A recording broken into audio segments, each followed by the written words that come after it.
అక్కడికి వెళ్ళి వచ్చేస్తాను, చూద్దాం ఉండు.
సీఎం వచ్చారు.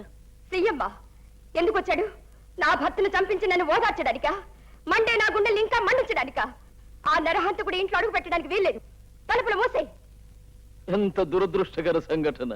తలుచుకుంటే మా గుండె తరుక్కుపోతుంది. ఎక్కడ మా సోదరు? ఎక్కడ మా సోదరి? మమ్మల్ని అపార్థం చేసుకున్నారు. ఏం చేస్తాం? ఆ మోహన్ రావు గారి ఆత్మకు శాంతి కలుగుగాక.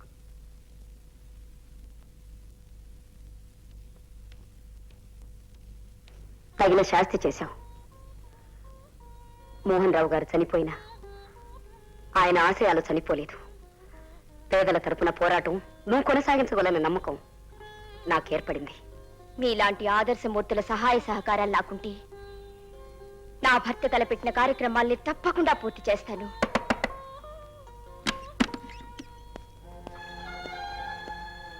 అరుణ్ కుమార్ గారు, మీరేమీ అనుకోకపోతే ఓ ప్రశ్న. మీ భర్త హత్య మీరు కళ్ళారా చూశారు కదా, హంతకులు ఎవరో చెప్పగలరా? ఎలా చెప్పగలను?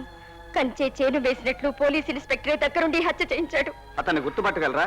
ఎత్తుగా లావుగా చూడ్డానికి రాక్షసుల్లా ఉన్నాడు. తప్పకుండా ఇన్స్పెక్టర్ భూషణమే ఉంటాడు సార్. ప్రొటెక్షన్ కోసం మోహన్ రావు గారు పెట్టిన అప్లికేషన్లన్నీ తొక్కిపెట్టి నేను ప్రొటెక్షన్ ఇవ్వాలని ఇవ్వకూడదని చెప్పాడు. తర్వాత నువ్వేం చేశావు? డీజీ గారి పర్మిషన్ తో కమాండోని తీసుకుని తెల్లవారుగా రావాలని రెడీ అయ్యాను సార్. ఈలోగా రాత్రికి రాత్రి హత్యాకాండని చెప్పారు. ఒక ప్రతిపక్ష ఎమ్మెల్యేని హత్య చేయడానికి ఇంత పద్మవ్యూహం పన్నారంటే ఇది ఒక మామూలు ఇన్స్పెక్టర్ పని కాదు. ఈ కుట్ర వెనక ఏ శక్తులు ఉన్నాయో, ఈ హత్యకు ఎవరి ఆశీర్వాదం ఉందో అర్థమవుతూనే ఉంది. ఏమిటి మాట్లాడుతున్నారు? ఎవరో ఎవరినో చంపితే మమ్మల్ని ఎందుకు నిలదీసి అడుగుతున్నారు? మీరు ఈ రాష్ట్రానికి ముఖ్యమంత్రి గనక రాష్ట్ర ప్రజల ప్రాణాలను కాపాడవలసిన బాధ్యత మీకుంది కాబట్టి ఎమ్మెల్యే మోహన్ రావుకు ప్రొటెక్షన్ ఎందుకు ఇవ్వలేదు? ఇచ్చాం. 2 కానిస్టేబుల్స్ ఇచ్చాం. నిరాహార దీక్ష చేస్తున్న ఎమ్మెల్యేకి రక్షణగా 2 నిద్రపోయే కానిస్టేబుల్స్. ఆ ఎమ్మెల్యేని చంపిన హంతకులకు అండగా ఒక జీప్ లోడ్ పోలీసులు, వాళ్ళకు తోడు ఇన్స్పెక్టర్. అవ్వా, నేనెక్కడ వెళ్ళాను sir? Don't talk rubbish, there is evidence. హత్య సమయంలో నువ్వు అక్కడ చోద్యం చూస్తూ నిలబడ్డావంటానికి సాక్ష్యం ఉంది. ఎమ్మెల్యే మోహన్ రావుని హత్య చేయడానికి పథకం వల్లింది ఈ హోంమంత్రి అంటానికి ఆధారం కూడా ఉంది. నో నో, వీళ్ళు అస్మదీయులు. చెడు చేయరు, చెడు వినరు, చెడు చూడరు. మహాబుద్ధిమంతులు. వీళ్ళు బుద్ధిమంతులు. కోడల్ని మానభంగం చేసి మర్డర్ చేసిన ఈ నీచుడు ఎమ్మెల్యే. స్మగ్లర్లు, గుండాలు పక్కన లేకపోతే భోంచేయని ఈ శంభు హోంమంత్రి. ఇలాంటి దగులుబాజీలను చుట్టూ పోగేసుకుని చెక్కబదిన చేయించుకోవడం కాదు పరిపాలన అంటే. శాంతి భద్రతలను కాపాడటం, వాటికి భంగం కలిగినప్పుడు నైతిక బాధ్యత వహించడం. అయితే నీ ఉద్దేశ ప్రకారం ఈ సంఘటనకు నైతిక బాధ్యత వీళ్ళదేనంటావు? ఓకే, ఇన్స్పెక్టర్ భూషణాన్ని సస్పెండ్ చేస్తాం. సార్,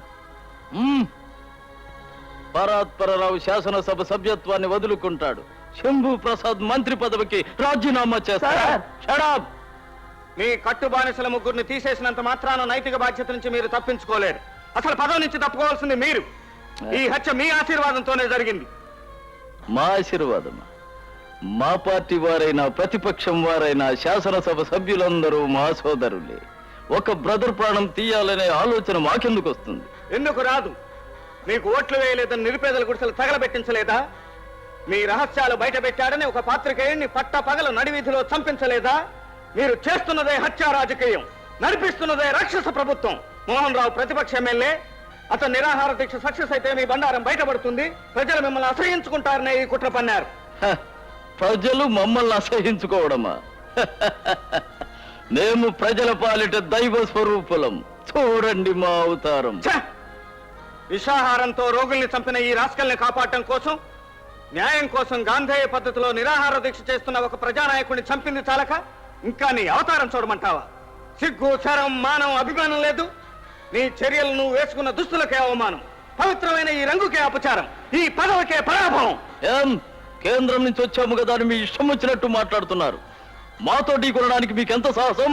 సాహసమే నా ఊపిరి, ధైర్యం నా అండ. నేను ఎక్కడి నుంచి వచ్చినా ఈ హత్యాకాండకు సంబంధించిన వాళ్ళందరికీ శిక్షలు పడేంత వరకు ఈ పోరాటం సాగుతూనే ఉంటుంది. Take care.